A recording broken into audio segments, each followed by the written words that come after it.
Today I'd like to look at our first reading from the Song of Songs um, and how that reflects on our relationship with God and with other people. As we go through this video, I've put up a load of paintings and artworks of people who've interpreted this book. It's a favorite of many artists, and most of it modern interpretations of the Song of Solomon. So as you listen to me, you'll see various pictures coming up that will be an artistic interpretation of the book. When you post a video on YouTube, after the title, the first question you're asked, is this video for children or is it not?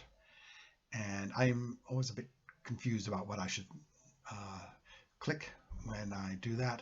I always click it's not for children, because if it is for children, you have to go through many steps to make sure that none of the content is unsuitable for younger viewers. Now, while I hope that the younger viewers might view this video and find something useful, today's sermon and the first reading are definitely not for children. That's because, to start with, the Bible is an adult book. Although it has great stories that children can relate to, and we try and communicate them so they get the understanding of who was Jesus and how God works through the stories that are in the Bible. And we do this through things like Open the Book.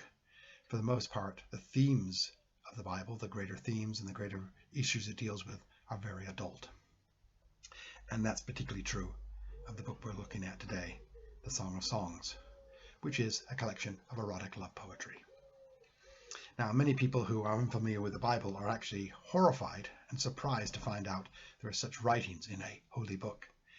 I remember when I was at university and I was in the chaplaincy, and a friend of mine came in and she was taking a Bible as literature course, and she's had to write a paper on one of the books of the Bible, and laughingly the chaplain said to her, well, write on the Song of Songs. That always shocks everyone.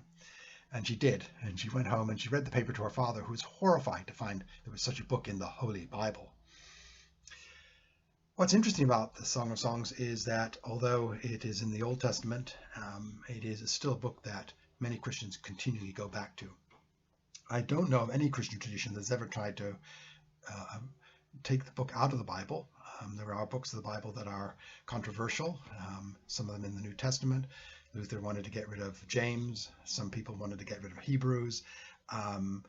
People constantly argue about the Apocrypha or Intertestament books, the ones written between the end of the Old Testament, which were written in Hebrew, and the beginning of the New Testament, written in Greek. These were Jewish books written in Greek.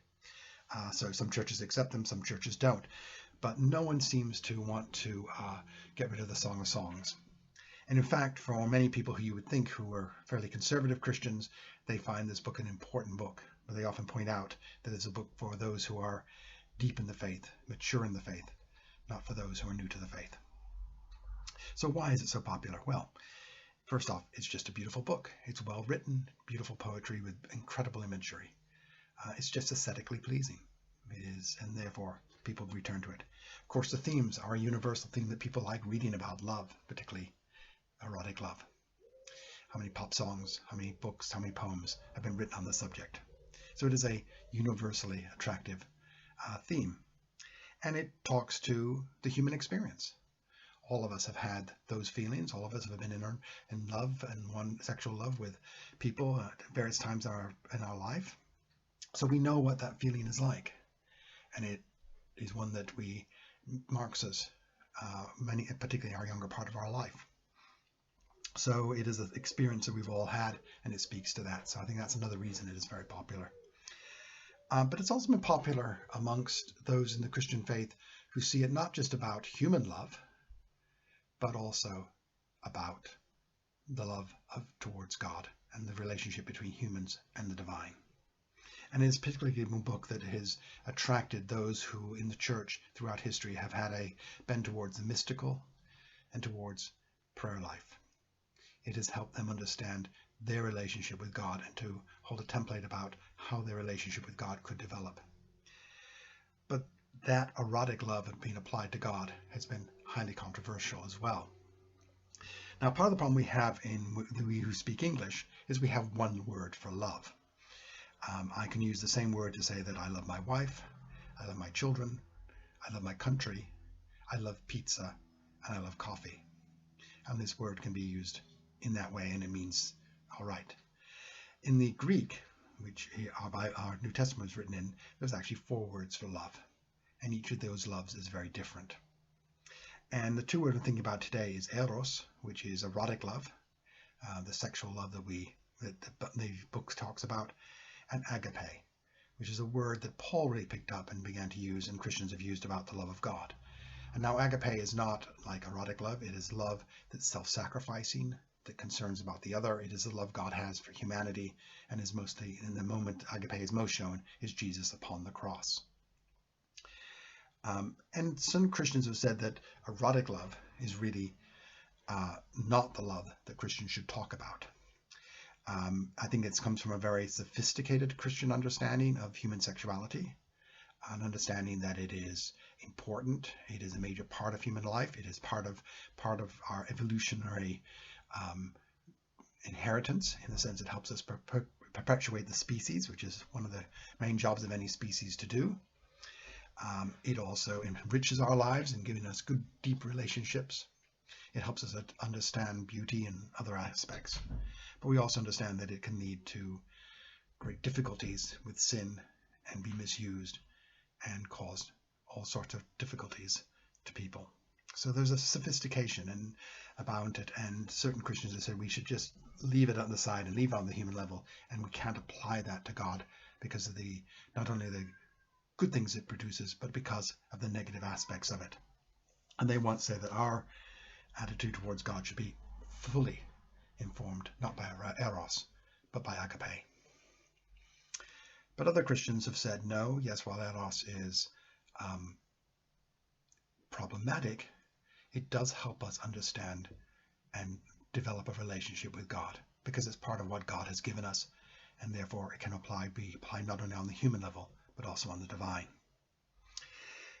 I want to take you back to when you were young and first in love. Do you remember those days? I hope you do, because it would be sad if you didn't. And that feeling of you've fallen in love with someone and all you want to do is be in their presence. You want to be with them. You want to hold their hand. You want to be physically close to them. You think they are the funniest, most beautiful, most clever person you ever met, the most wonderful person you've ever met. And when you're not in their presence, most of your time is thinking about them and thinking about how do they feel about me and what are they like and what are they doing now. They become your obsession. And you probably remember back also to your friends falling into that situation, and you probably hated it because they became very boring and didn't talk to you, and you just wish they would move on to a different stage of love, which of course we all do. What Christians I think some of us suggested is this is how our attitude should be towards God, that we see God for what he is, the most beautiful, the most wise, the greatest being that could be. And if we realize that, our entire life would be wanting to be in his presence through prayer, through study, through worship. We would want to be with God all the time.